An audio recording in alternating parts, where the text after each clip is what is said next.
Miren, el Partido Revolucionario Dominicano, al igual que los otros dos partidos mayoritarios del país, el Partido Revolucionario Moderno y el Partido de la Liberación Dominicana, que es el oficial, han llegado a una decisión acerca de cómo celebrarán las primarias mediante las cuales se elegirán los candidatos de entre la oferta de precandidatos que surjan a lo interno de esos partidos. En el caso del Partido Revolucionario Dominicano, el PRD, se ha decidido a través de la comisión política del comité ejecutivo de ese partido que van a optar por las primarias abiertas. Esto significa, como ustedes saben, que personas que no estén inscritas en ningún partido, incluyendo personas que no están inscritas en el Partido Revolucionario Dominicano, PRD, podrán participar del proceso de selección de esas candidaturas. Pero recordemos que antes de que se formara el Partido Revolucionario Moderno, cuando el PRD aún era el gran PRD del 47% de hace solo un par de elecciones, el que hoy lo dirige, que es Miguel Vargas Maldonado, no estaba de acuerdo con lo que había resultado de haber celebrado unas primarias abiertas. Ahora, en un discurso en el que anuncia precisamente la decisión de las primarias abiertas tomada por la Comisión Nacional, el presidente del PRD dice, y cito, según ha trascendido en la prensa, y es así como hoy, en un ejercicio de coherencia y de compromiso por la democracia y de liderazgo político, hemos aprobado que la candidatura presidencial de nuestro partido sea escogida mediante el método de primarias abiertas y simultáneas. Lo hemos hecho de consenso, sin ninguna fisura interna sobre este tema. Esa cita tiene, señores, mucho trasfondo porque habla primero un tema de coherencia, cuando fue un tema en el Partido Revolucionario Dominicano hasta el punto tal de que lo dividió y se llevó la mayor parte de su militancia a un partido nuevo. Recordemos que en el caso del PRD, pasó de tener el 47% del apoyo nacional en las urnas, siendo por tanto el partido más votado en el año 2012, a tener solo el 5% en las últimas elecciones presidenciales en las que participó. Sin embargo, el PRM, que no existía cuando el PRD sacó ese 47%, sino hasta después de que se dividió, porque producto de esa ruptura es que se crea el partido, saca, cuando el PRD sacó ese 5%, un 35%, es decir, se llevó la mayor parte de la militancia del Partido Revolucionario Dominicano original. También hay que decir que él dice que es un ejercicio de liderazgo político, cuando en realidad la Comisión Nacional es un tema minúsculo, no es un tema amplio, por decirlo de alguna manera, la Comisión Política. Y por último, dice, lo hemos hecho de consenso, sin ninguna fisura interna, claro, porque los demás militantes que pudieron haberse opuesto a eso ya pertenecen a otro partido. El Partido Revolucionario Dominicano es un partido pequeñito, de un 5%, y bueno, las disensiones se hacen ahí cada vez menos probables. Eso en cuanto a las informaciones que han trascendido sobre las primarias abiertas y la decisión de la Comisión Política del Comité Ejecutivo del Partido Revolucionario Dominicano, PRD. En cuanto a lo que hemos venido hablando sobre el tema de la reelección y las declaraciones recientes del presidente del Tribunal Constitucional, Milton Ray Guevara, que dice que no descarta, y naturalmente tiene razón, que el tema vuelva a llegar a las manos del Tribunal Constitucional, hay que recordar que primero, si llega con los mismos argumentos que ya fue evaluado en el Tribunal Constitucional, eso ya se conoció. Si llega con otros argumentos, entonces habría que ver. En cualquier caso, la Organización de los Estados Americanos emitió una opinión consultiva bastante clara acerca de qué pasa con el tema de la reelección en los países de América Latina. Si bien para algunos sectores esa opinión, producto de que viene de un organismo internacional, hay que tomarla con un granito de sal, no menos cierto es que tiene toda la razón, y es derecho constitucional 101. La Constitución de la República, su función principal es precisamente proteger los derechos fundamentales y limitar el poder, y entre esas funciones esenciales que tiene la Constitución de la República, la forma entre las que puede hacerlas realidad o materializarlas está limitar la posibilidad del retorno infinito al poder de un mismo grupo o un mismo grupo de personas o partidos. Es por eso por lo que el límite a la reelección es perfectamente constitucional, y además,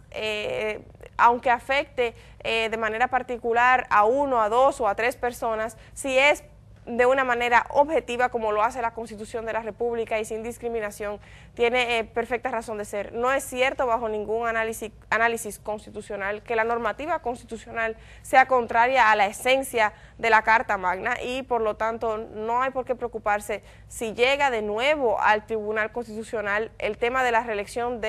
o la posible reelección del presidente Danilo Medina, porque si se falla en cuanto a derecho, la Constitución de la República es bastante clara y la prohibición de la reelección está conforme con los parámetros de regulación del poder político y de garantía de los derechos fundamentales de la gente. Cada constitución puede elegir cómo determina quiénes estarán gobernando o por lo menos cuáles son los parámetros para mantener regulado el tema de la cabeza del gobierno. La regulación de la reelección es uno de los parámetros, pero hay muchísimos otros parámetros establecidos en la Constitución que son perfectamente regulares y que deberán ser respetados. Claro, está siempre la posibilidad de respetar la Constitución en términos formales modificándola, es decir, bueno, no la incumplimos, la cambiamos, pero eso también es una falta a la institucionalidad y a la Carta Magna, sobre todo en un país que ha reformado la Constitución de la República 32 veces. Este es el país que más ha reformado la Constitución, la ha reformado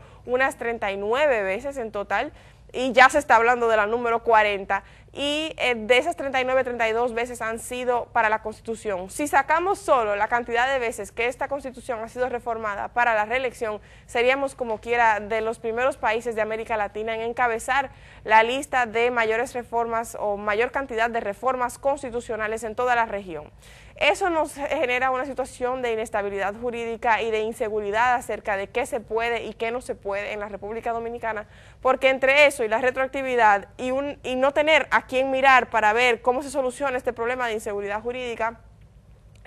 porque ningún otro país ha cometido la barbaridad de reformar tantas veces la Constitución sobre un mismo tema o reformarla en general y punto. Entonces la República Dominicana se ha quedado como con este tema de que hay cosas que discutir, cuando realmente la Constitución es bastante clara. Eso en cuanto a lo relativo a la reelección y a la posible llegada al Tribunal Constitucional de nuevo el tema de la reelección presidencial en la República Dominicana. También quería comentar el tema de prisiones. Como vieron en el noti de esta mañana, en el primer bloque, el director de prisiones, Tomás Holguín La Paz, admitió las debilidades del sistema penitenciario dominicano debido a que, según él, se ha podido comprobar que se realizan pagos a los funcionarios de esa dependencia para mantener los traslados de manera regular de los reclusos, tanto a nivel de las audiencias como a nivel de los centros de salud. Es decir, que cuando un interno requiere una salida a un centro de salud, tiene que pagar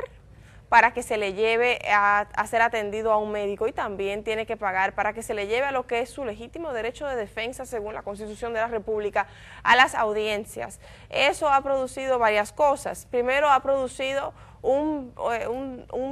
problema natural con el derecho de defensa, obviamente, como les mencionaba, pero también ha generado una debilidad en el sistema judicial dominicano que no puede dar respuestas más prontas a los procesos penales que se encausan porque no puede conocer un proceso sin el acusado en audiencia. Entonces, al final, lo que esto ha generado es el entaponamiento de los tribunales penales de la República Dominicana, una afectación a los derechos de la persona acusada y privada de libertad y, en tercer lugar, por lo tanto, un proceso menos sano y la imposibilidad o por lo menos la dificultad en la consecución de la verdad y de un proceso justo en la República Dominicana. Para nadie es un secreto que en la República Dominicana existen dos sistemas penitenciarios.